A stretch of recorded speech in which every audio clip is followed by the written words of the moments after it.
AITA for refusing to lend my friend money again after she borrowed money and bought Gucci shoes instead of returning the money. A few months ago, my friend Sarah reached out to me in a panic.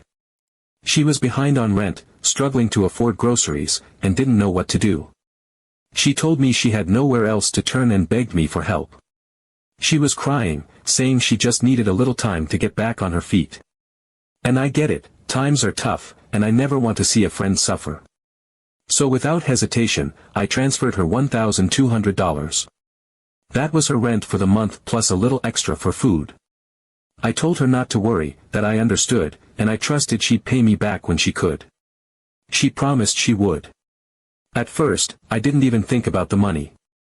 I'm not the type of person to immediately ask someone when they're going to pay me back, especially if they're struggling. But as the weeks passed, I started noticing things that didn't sit right with me. She never mentioned the money.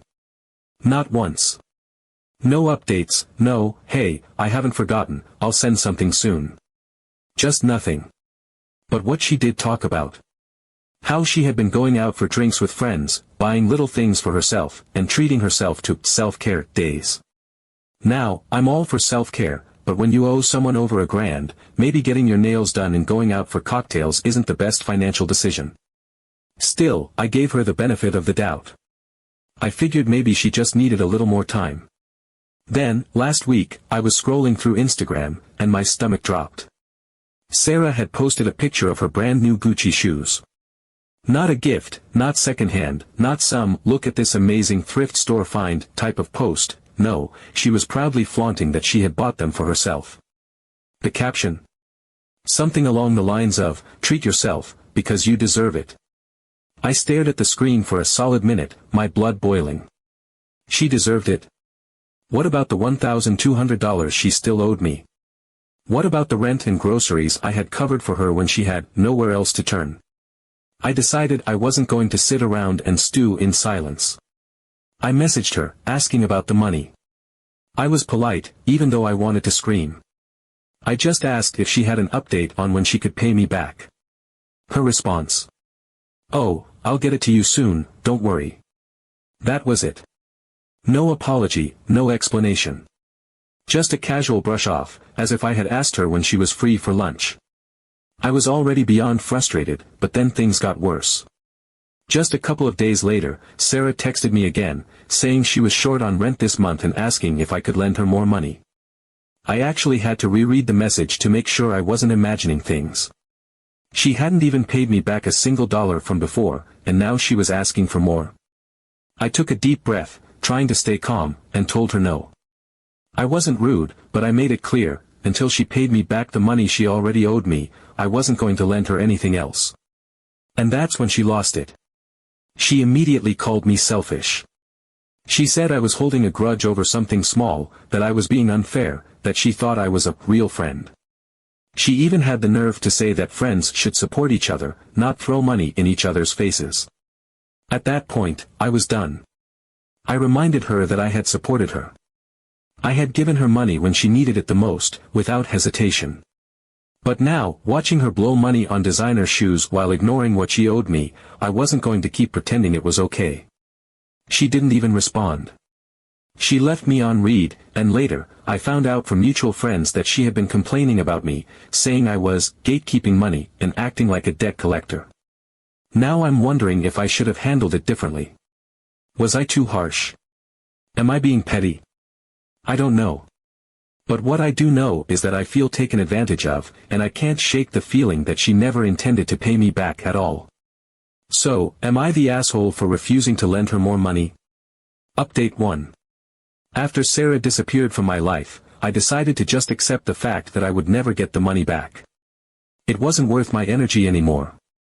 I had spent enough time feeling frustrated, betrayed, and honestly, a little stupid for ever trusting her in the first place. That was the part that stung the most, not just the money, but the realization that I had been so willing to help someone who, in the end, had no problem taking advantage of me. I had given her the benefit of the doubt. I had believed that she was in a tough spot, that she genuinely needed help, that she would be grateful and responsible enough to pay me back when she could. But people like Sarah don't see generosity as kindness, they see it as an opportunity. An easy way to get what they want without consequences. So I let it go. I told myself it was an expensive mistake and moved on. There was no point in holding on to resentment, no use in replaying the situation in my head over and over again, wondering if I should have been firmer, if I should have demanded repayment sooner, if I should have handled it differently. The money was gone, and so was she. I had already wasted too much of my time on it. Or at least, I tried to move on. Fate, however, had other plans. A few weeks later, I was out grabbing drinks with some mutual friends, just enjoying my evening, when Josh, one of the most obliviously talkative people I know, accidentally dropped a piece of information that made me nearly choke on my drink. He was rambling about credit card debt, about how one of his friends had completely mismanaged their finances, racked up way more debt than they could handle, and was now dealing with the fallout. At first, I wasn't really paying attention. It was just background noise, the kind of conversation you half listen to while scrolling through your phone or taking a sip of your drink. And then, as if it was just another random anecdote, he mentioned Sarah. I snapped to attention. It turned out that she hadn't just bought those Gucci shoes, she had put them on a credit card she couldn't afford to pay off. And not just the shoes. Apparently, she had been living well beyond her means for months, treating herself to new clothes, fancy nights out, and luxury items, all on borrowed money. She had been digging herself deeper and deeper into debt, convinced that somehow, it would all work out. That she'd figure it out later. That the money would just magically appear when she needed it. But later had come, and reality had hit her like a freight train. The credit card companies weren't interested in excuses. The bills had caught up to her, and she couldn't keep up. Then Josh, still completely unaware that I had any history with Sarah's financial disasters, added the kicker: she had been evicted from her apartment. I sat there for a moment, stunned. And then, before I could even stop myself, I laughed. Out loud. It wasn't a nice laugh. It was a sharp, incredulous, almost hysterical kind of laugh. The kind of laugh that bubbles up when something is just so ridiculous, so absurdly fitting, that you can't help but react. Because of course, she had been evicted.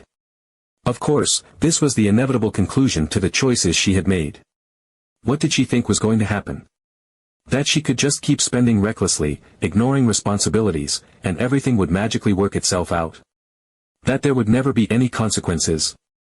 That's what happens when you blow your rent money on designer shoes and act like financial responsibilities are optional. That's what happens when you treat people like walking ATMs and assume they'll always be there to bail you out.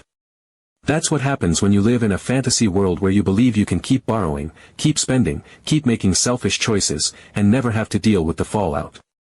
She had tried to keep it quiet, of course.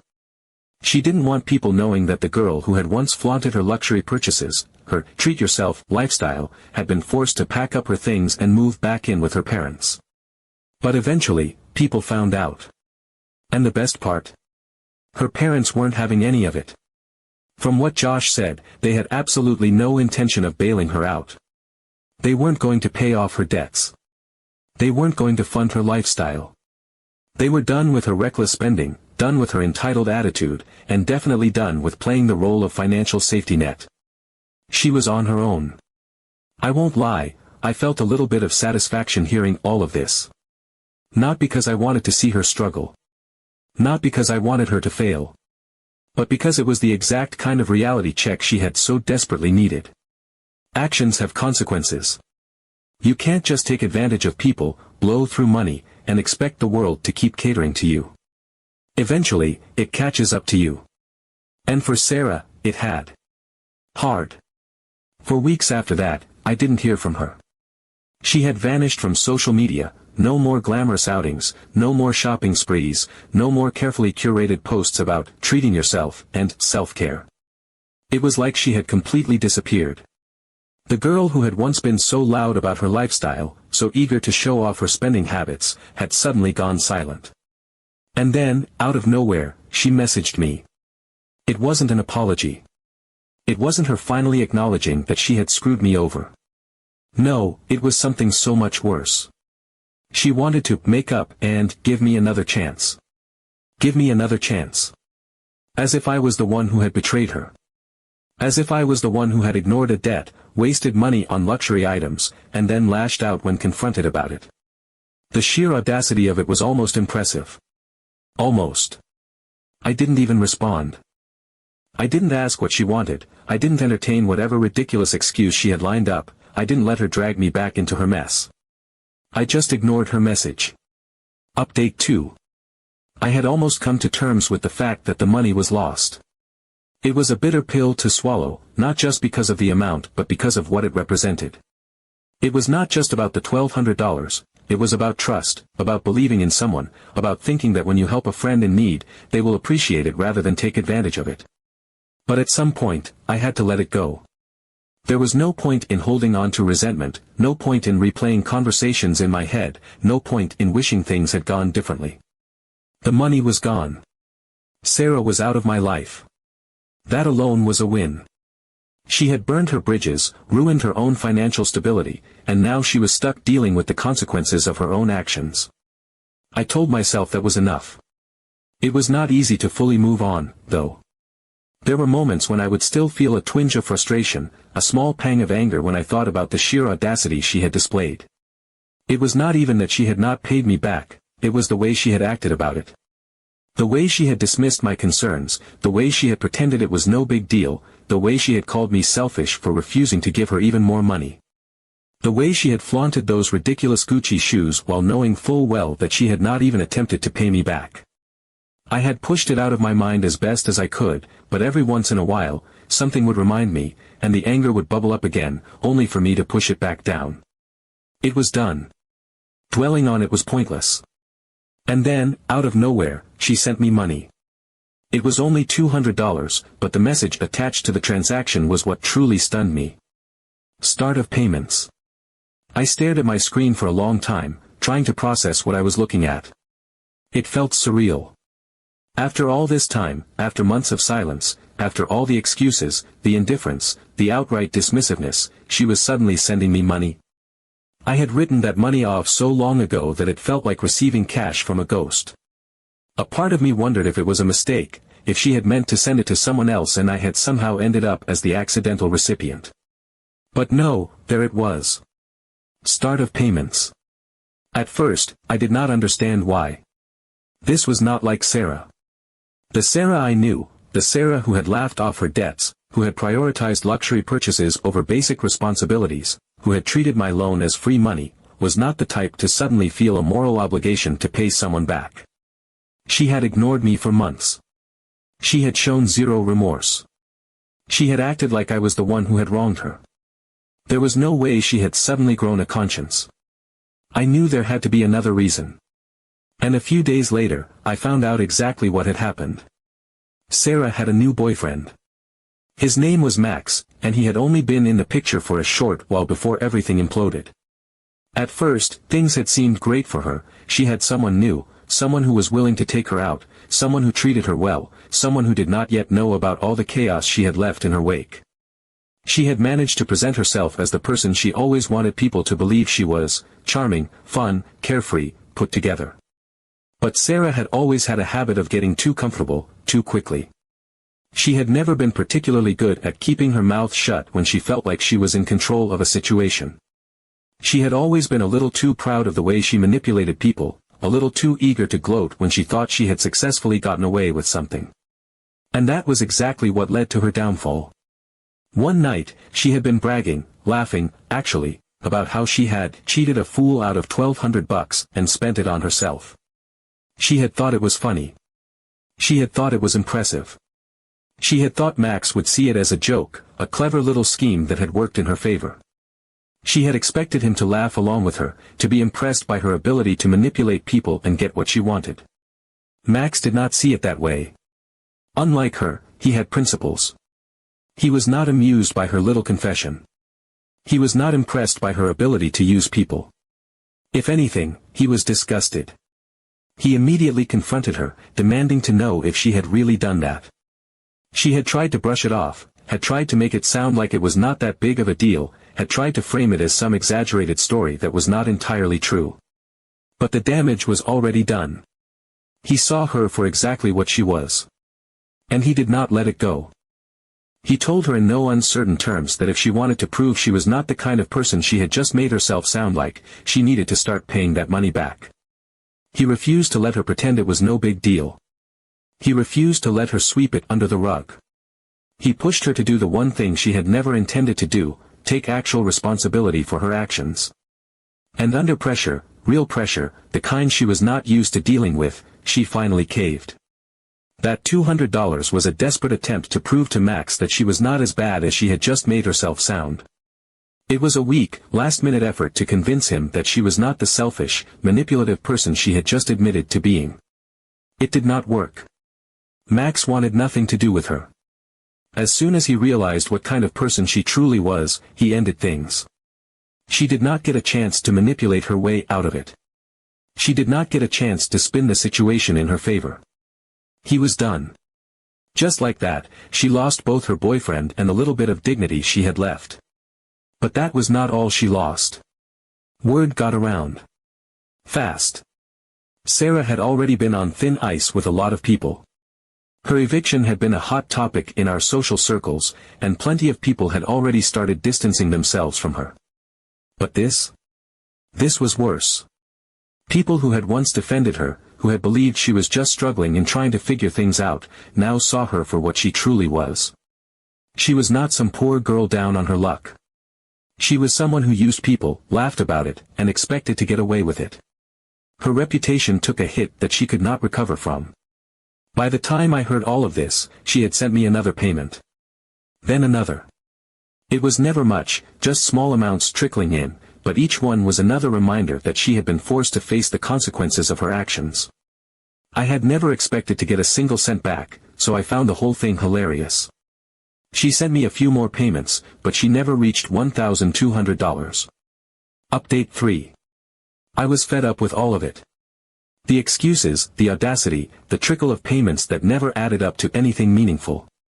The fact that Sarah thought she could manipulate her way out of every situation, that she could use people, walk away unscathed, and never deal with the consequences of her actions. For a while, I had told myself to let it go, to accept the loss, to be grateful that she was no longer in my life. But as I watched her continue to play the victim, as I saw her act as if she had done nothing wrong, as I realized she was still managing to weasel her way into new social circles and pretend she was some innocent person who had been unfairly judged, I decided I was done playing nice. If she thought she could escape responsibility forever, she was about to learn otherwise. I gathered everything. Every piece of evidence I had, every scrap of proof that backed up my claim. The money transfers were the foundation of my case, clear, undeniable records of exactly how much I had sent her and when. But I did not stop there. I went through our messages and compiled every instance where she had acknowledged the loan, where she had promised to pay me back. I found the screenshots of her Instagram posts, the ones where she had flaunted those Gucci shoes, the ones where she had made it clear that she was spending money recklessly while completely ignoring her debt. And then, the final nail in the coffin, the message where she had openly admitted to borrowing money from me. It was airtight. Sarah, of course, had no idea. She was completely oblivious to the fact that I was taking legal action. She had convinced herself that the situation was over, that she had sent me just enough small payments to get me off her back, that I had accepted my losses and moved on. She had no clue what was coming. Filing the case was easier than I expected. Small claims court existed for exactly this kind of situation, unpaid debts, broken agreements, people who thought they could get away with not paying what they owed. I paid the small filing fee, submitted all my evidence, and waited. Sarah was officially being sued for the remaining balance of the $1,200, plus minor legal costs. When she found out, she was furious. She genuinely believed she could talk her way out of it. She told everyone who would listen that the whole thing was ridiculous, that I was taking a friendly loan way too seriously, that no judge would ever rule in my favor because it was just a personal agreement between friends. She refused to take it seriously. But then the court date arrived. She walked in with that same arrogant confidence she always had, fully convinced that she could charm her way out of this, that the judge would laugh it off and send us both home. But the moment the evidence was presented, everything changed. Her confidence wavered as I laid out every detail, as the judge went through the records, the messages, the proof that she had acknowledged the debt, the proof that she had flaunted expensive purchases while pretending she could not afford to pay me back. The shift was almost palpable. She started fidgeting, her expression turning tight as reality began to sink in. This was not a joke. This was not some silly little argument she could win by throwing a tantrum. She had no case. The ruling was swift. She was ordered to pay the full remaining balance of the debt, plus a small amount to cover my legal costs. There was no loophole, no way out. The debt was now official, backed by a court order, and if she refused to pay, it would be reported against her credit history. That should have been the end of it. But Sarah, being Sarah, could not help herself. Not long after the trial, she sent me a message. She tried to play it off as if we were still on good terms, as if this was just some silly misunderstanding that had gotten out of hand. She wanted to come to an agreement, to move past the drama, to find a way to make this whole thing disappear. She told me I could just let the situation go, as if she had not just been legally ordered to pay me what she owed. I did not even respond. She was not worth another second of my time. Then, about a month later, she made a post online, a vague but painfully obvious rant about fake friends who drag you to court over nothing, instead of being real and working things out like adults. She made herself sound like the victim, acting as if she had been wronged, as if she had been betrayed by someone she had trusted. And that was the final straw for almost everyone who still had any lingering sympathy for her. One by one, people started distancing themselves. The ones who had still been hanging around, the ones who had been willing to give her the benefit of the doubt, the ones who had assumed she had just hit a rough patch but was still a decent person underneath it all, this was the moment they realized who she truly was. The fallout was immediate. Mutual acquaintances stopped replying to her messages. Social invitations dried up. The few remaining friends she had started dropping out of her life, some quietly, some making it very clear that they wanted nothing to do with her anymore. Her post backfired spectacularly. Instead of garnering sympathy, it exposed her even further, and soon, she found herself truly alone. Meanwhile, I had something far better than her empty apologies or her pathetic attempts at damage control.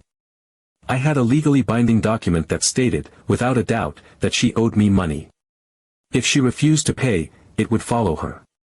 It would show up on her credit report. It would make it harder for her to get loans, to rent apartments, to move forward in any financial sense. And in my opinion, that was the perfect ending.